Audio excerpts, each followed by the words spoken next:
This is good because I don't think I've ever heard you talk about this from Super Chat. What are your thoughts on the death penalty? Am I wrong to think that Canada should have it?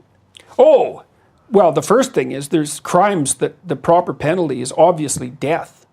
Obviously. And I've read a lot about serial killers, for example. I read a lot of brutal material, you know. I was very interested in criminology and antisocial behavior as well as political pathology. It's like there are guys like, I think it was John Wayne Gacy, who, yeah, you don't want to know about him. I think he begged the judge for the death penalty. He knew himself as like, there was no coming back from where he went. So, but that's not the issue for me. The issue is, do you give the state that much power?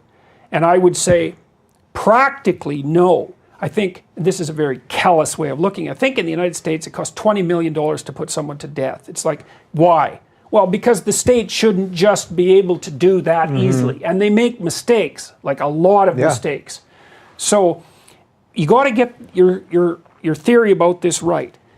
Are there crimes that warrant death? Yes.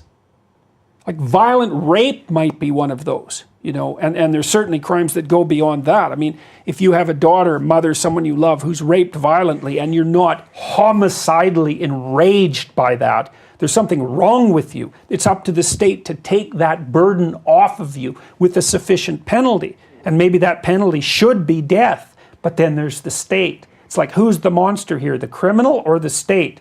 It's like, well, the criminal for sure, but also the state. And so maybe you just never want the state to have that much power. And I think that's a reasonable argument. It's not, I'm not comfortable with that. That's where I'm at with it. I just don't want to give the state that power. So I'm against the death penalty, but I understand. I mean, I've had Dennis Prager in here who is pro-death penalty and give the full argument on why, that some things are so horrific. Oh, they are, clearly. No, there's just absolutely no doubt about that. I mean, if you just have to casually read the proper criminal. I outline a person in my book.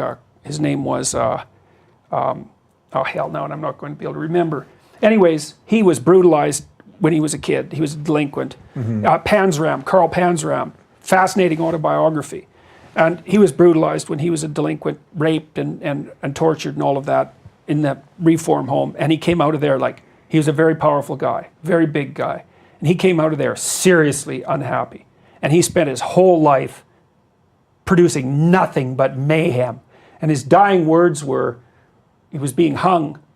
He said, "Hurry up, you Hoosier bastard. I could kill 10 men in the time it takes you to hang me." Wow. Yeah, and he said, "I wish the human race had one collective neck so that I could put my hands around it and choke." Wow. And those were his dying words. It's like he was a seriously mad guy, you know, and like there was nothing to do with him. He not only did he deserve the death penalty, he did everything he possibly could to deserve it, consciously and malevolently. And I talk about him in the chapter about getting your house in order before you criticize the world. But that's not the issue. It isn't the issue. It's not the case that there are things that are so vile that you shouldn't be around anymore. There are things that are so vile that you know you shouldn't be around anymore. Not the issue in my estimation.